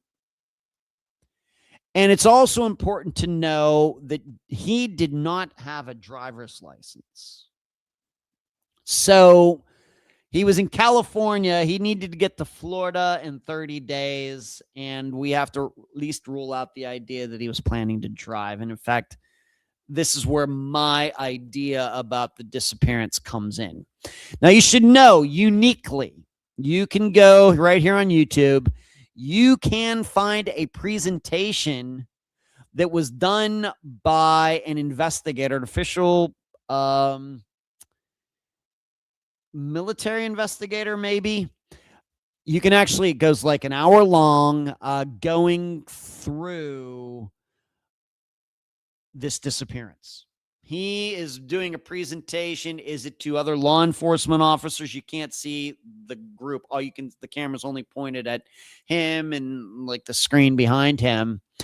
But I thought the guy did a very good job. Of course, you're not used to seeing stuff like this. It was very similar to what Adam Turner did once, of course, Mary Jane Van Gilder was found. It was figured out. It was kind of like this, except this disappearance is still unsolved. So you can find that. I just do a search for Jason William Dies presentation, and you'll find it. Being that you're all here tonight, I think all of you will find it interesting. So what I found on the missing veterans site was a letter or something that the original investigator wrote, and it has a bunch of questions, and I'm going to go through them because I thought, well, these are a lot of great questions. I'm going to read them instead of coming up with my own questions as I usually do when I do this analysis. I'm going to read the questions that were what happened was this investigator sent the same letter to all of these people on the USS Horn. Anybody who would have been in the same department with Jason, asking him a bunch of questions. I think it's a very interesting way to do this. And so I'm just going to read all of these questions to you in this letter. So number one, did you know Petty Officer, 3rd Class, Jason Dees? Please explain, like, if you knew him, how did you know him? Number two, please tell me everything you know about him, such as his hobbies, his personality, his abilities, strengths, weaknesses, anything like that. Number three, and once again, to remind you, this is a letter, long letter, that was sent to anybody in Jason William Dies' department on the USS Horn where he was stationed. Number three, please describe him, such as his physical description, scars, tattoos, physical infirmities like eyeglasses, anything like that. Number four, do you know who interacted, spent any time at all with him on and off the Horn? Please explain. Number five, what is the last time you observed or had any contact whatsoever with Private Petty Officer 3rd Class Dies? Please explain. Number six, do you know what happened or suspect what might have happened to Petty Officer 3rd Class Dies? So if you think you know something about the disappearance, now's the time to say something. Number seven, do you know why Private Petty Officer Dies failed to report to his new command in Florida? Number eight, do you know how Petty Officer 3rd Class Dies planned on traveling to his new command, if he planned to travel there or anywhere else? This is a very important question, I think. This is where my attention really goes for this disappearance. Number nine, did you know, or anyone you know of, travel east of California to Texas, Oklahoma, Arkansas, Louisiana, Mississippi, Alabama, Georgia, or Florida between June 1991 and November 1991 on leave or to report to new command or training? So it sounds to me like they're trying to figure out, could he have been taking a ride with anybody? Number 10, where did he stay while on the Horn and who was in that area? Number 11, where did Petty Officer 3rd Class Dies stay and with whom after returning to your home port in San Diego at the conclusion of the deployment? Remember, ship comes in on the 7th.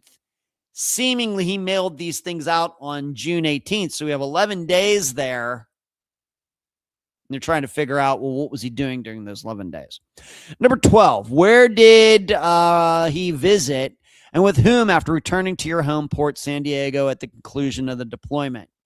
These are great questions. These are fantastic questions. I think this investigator really thought these through. These are the kind of questions that I would think of. Number 13, last question. Did you see petty officer, third class, dies in the company of anyone after returning to your home port, San Diego, at the conclusion of the deployment? And the investigator at the time, NCIS, no, not Mark Harmon, Mark Smeester, what a name, Smeester, Senior Operational Specialist, NCIS Cold Case Homicide Unit Investigator, NCIS Resident Agency, Pensacola. So this guy's actually, given the, I guess that he was supposed to go to Pensacola, I guess Pensacola becomes responsible for trying to figure out what happened to him, and not anybody in California. Now, if you watch this presentation, it seems over the years they became very suspicious of 3 of Jason's shipmates with and these are public, so it's no big deal. They can't defame them. Their last names are Sloan, Christensen, and Williamson. These 3 in particular were ones who I guess got this letter and never returned it. These 3. And when they were talked to, I guess, in person, they were evasive, and their answers seemed to contradict how they portrayed Jason William Dyes was different than the way everybody else portrayed him, allegedly. And one of them said, well, I heard that Jason bounced some checks in New York. One of them said that, oh yeah, Jason was planning to desert the Navy. One of them claimed that Jason was a gun survivalist, quote unquote, a gun survivalist nut who had like 500 pounds in ammunition or something like that. So these 3 guys in particular did not have a lot of good things to say about Jason. But none of them have ever been charged with anything. Of course, this disappearance is over 30 years ago. And, of course, Jason hasn't been found, and I don't know what these guys have done with their lives since. Now, so just in a caps, to put this in a nutshell before I move on. Jason is on the USS Horn with a bunch of other sailors. They come back into port in San Diego on June 7th. He is reassigned. His next assignment is going to be here in Florida, up in the Panhandle at Pensacola. And he has 30 days to get there. How he gets there is his business. Who he wants to go see, who he wants to hang out with, that's all up to him. That's the way I understand it. So he was not getting any, there was not going to be any military transportation. He wasn't going to be able to get on a cargo plane, a C-130 or something, and being flown from California to Florida. I don't even think that the military would even pay for the travel from one place to the other. Maybe they do. Maybe things have changed. I don't know. But it kind of just seems to me it was up to Jason to figure out how he was going to get to Florida and what he was going to take, how that was all going to be arranged. It was up to him. And you should know his family lives in Louisiana. So it's kind of on the way. But remember, he doesn't have a license. Now, if you're thinking this all reminds you of Trevor Nichols, you're right. Trevor Nichols also was in the military. He also went missing while getting transferred from New York to Kansas. Some people around him also told some weird stories about Trevor. Was he at the train station? Did they see him at a Burger King? It was all very contradictory. Of course, we know, guess what? Trevor Nichols actually ended up being alive, and now he is home with his family after spending some time in prison for deserting the military. So, as I'm watching this presentation, this is, of course, going through my head. Man, and in fact, if you go to the YouTube channel, you're going to see my comments. I typed out some comments today after I watched the video. So here is what sticks with me. Here is my analysis, and I think those are all great questions. One additional question, though, I would have, especially given our Trevor Nichols experience, would be, did Jason have any mental health issues?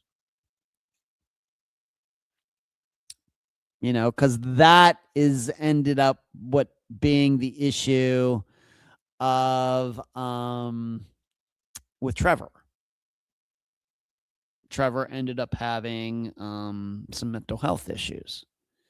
And I will get to say it again. He's alive. He's back living at home. In fact, his mother Erin just posted a picture with the two of them together. I just could not be happier for them. It's just a great story. One of the few great stories we had in Unfound's history. So once again, before you jump to a conclusion, oh, these guys, the Sloan guy, Christensen, Williamson must have done something to him. You have to kind of slow your roll on that. Now, it would be interesting for me to know, well, what have these Sloan, Christensen, and Williamson done with their lives since 1991? You know, and it does seem, you know, and there's more. You can watch once again, you can watch the video and some of the other things that came up and talking to these guys or trying to talk to these guys. And when they were talked to, what did they say? And there's much more intricacy if you get to watch that video.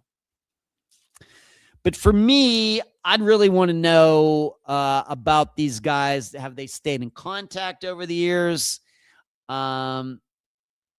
Because if you watch the presentation, if we're to think there was foul play here, it really comes down to, well, these guys, Sloan, Christensen, and Williamson, and might be one other guy, all conspired to get rid of Jason. If you watch that video, you're going to kind of come away with that idea, even though nothing's ever been proven.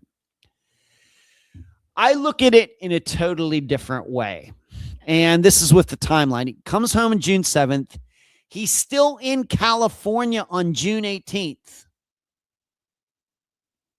Because that's when he sent that stuff. It was postmarked June 18th from California.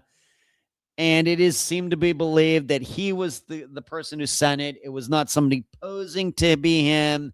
That he mailed this stuff out on June 18th from California, even though it was the return address was where he was going, which was the naval base in Pensacola. So he had 30 days to get to Florida.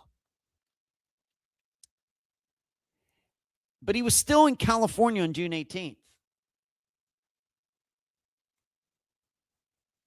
Meaning, of the 30 days, why did he waste those 11 days?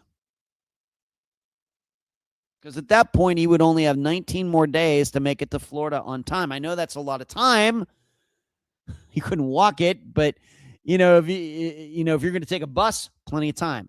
Airplane, plenty of time. Train, plenty of time. But still, it's 30 days, and 11 days into this leave, he's still in California. And remember, he has family in Louisiana. And Louisiana is not that far away from Pensacola, Florida.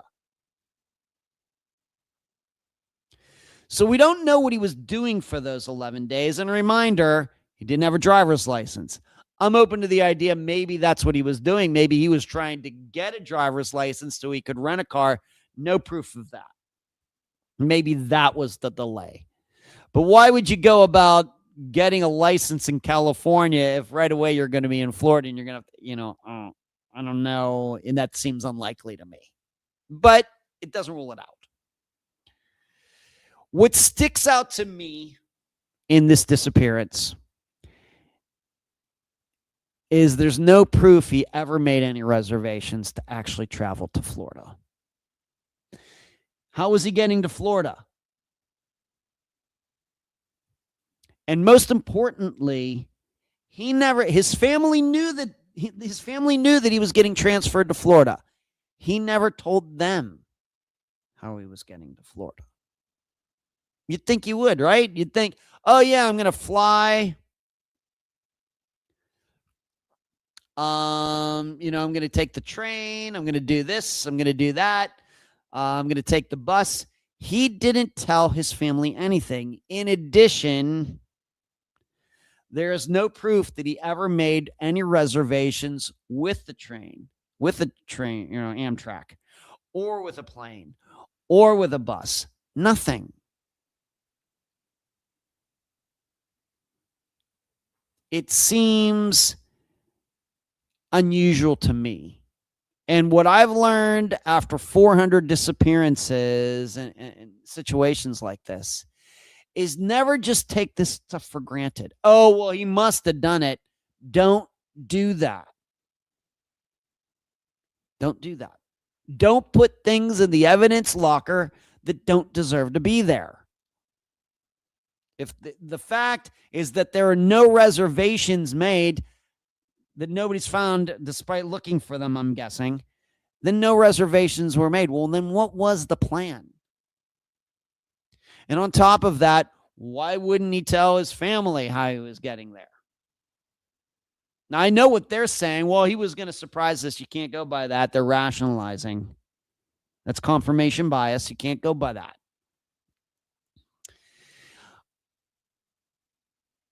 No car, as I had nobody, including his family, knew I was getting from California to Florida. Seemingly, he never told anybody, not even the people you could trust, how he was getting to Florida. Maybe there were no reservations because he really had no plan on going to Florida. He had a month. He didn't want to stop and see his family in Louisiana. Wasted 11 days in California. Plus, it's also hard for me to understand the way it was explained. Motive for those others, hard to understand if they wanted to get rid of him. They just felt like murdering somebody. They've been able to keep their mouth shut all these years. They just happened to have murdered him after he sent those packages to his family. They came back on the ship and they waited 11 days to get rid of him. Because once again, the packages got sent out on June 18th. I mean, what's going on there? And the investigator made the point, well, he comes from a military family and he wouldn't have done that to them. Well, you could look at it the opposite way. Maybe he wanted out and didn't have the courage to tell his family he wanted out, being that he came from a military family. That goes both ways. But what I see in this presentation is the mistakes the general public does. The investigator too often thinking in terms of logic and common sense. We cannot look at any of this stuff in terms of common sense. We must look at it in terms of what is possible and then try to get to what is probable. We don't go by logic, we go by odds. Why? Because there's a body of evidence regarding disappearances that you can't use common sense because so many disappearances, even when you find out what happened, don't make any sense. Then why are you continuing to use logic and common sense to try to solve them?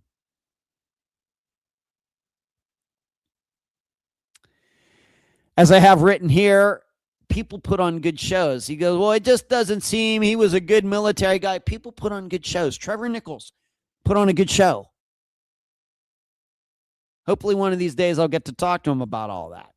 He put on a good show about being in the military, being a good soldier. Didn't want to be there. Didn't want to be there. And of course, especially when it's the military, when the penalty is harsh for leaving something, people will put on good shows to make it seem like they would never leave when really that is exactly what they intended. going back to Trevor Nichols. Nobody really thought, I made the prediction that he deserted. He got out of there. I don't know how many other people did that. But we have to look at these guys. Maybe these guys actually, if they're acting weird and everything, maybe they're acting weird because they knew that he was going to go AWOL and they didn't want to get in trouble for it. Because I still think that's what happened with Trevor Nichols. The weird stories that surrounded his disappearance. None of those people killed Trevor. He's still alive. What I could believe in, on the other hand, is they were friends with Trevor and they were going to cover for him. I still think that's what happened. So I can't help but when we list these guys' names of Christensen, Sloan, and Williamson, I can't rule out that they were just trying to throw investigators off because they knew he gets caught, Jason's going to be in big trouble. But the main key for me is no travel plans. This is almost like, A Few Good Men? Remember, the guy that was especially, getting off Guantanamo and going back home? And what did Tom Cruise find out? The kid never made a reservation to leave. I think it's the same thing here. I think the reason there's no reservation or there's no story about how he's getting to Florida is because he never had a plan to go to Florida. So I think that Jason Williams Dies deserted. That is certainly not what the investigator thinks. And I urge you once again to do a search here on YouTube and do a search Jason Williams Dies, USS Horn, something like that. And you'll find the presentation. But I think the investigator has it totally wrong. All right. This Friday, Josefel, curious where did he sleep when he got back to San Diego? I think they were staying on the boat. Pretty sure. And was he staying on the ship? I think so, yes. I think they talk about that in the presentation if you go watch it. Josefel. So this Friday, we're going to look at Tony Schwartz's disappearance. Again, I did another interview with his sister, a little more concise, shorter interview. But this will be episode 3 of Unfound's Atlantic series. Of course, Tony and 2 other guys went missing in 1986 from a boat that they were bringing back from the Bahamas. So we're going to do that all over again. Maybe you want to go back and listen to the original episode. And but you're going to hear from Lisa, his sister, again this Friday. I had to include it. I wanted to include her. When I decided to do this, I knew that would be featuring that disappearance again. So that is all I have for you tonight. Got to everything. Jason Williams Dies, the Rodni Defamation, Street Takeovers. And so that's it for tonight. Keep your heads on swivels out there. Be careful out there. Do not end up on my podcast. Charlie, say hi to your growing boys out there in Colorado. And we will do this all again next Monday. And yes, Lisa, you did get in late. But it was good to see your name in the chat. Good night.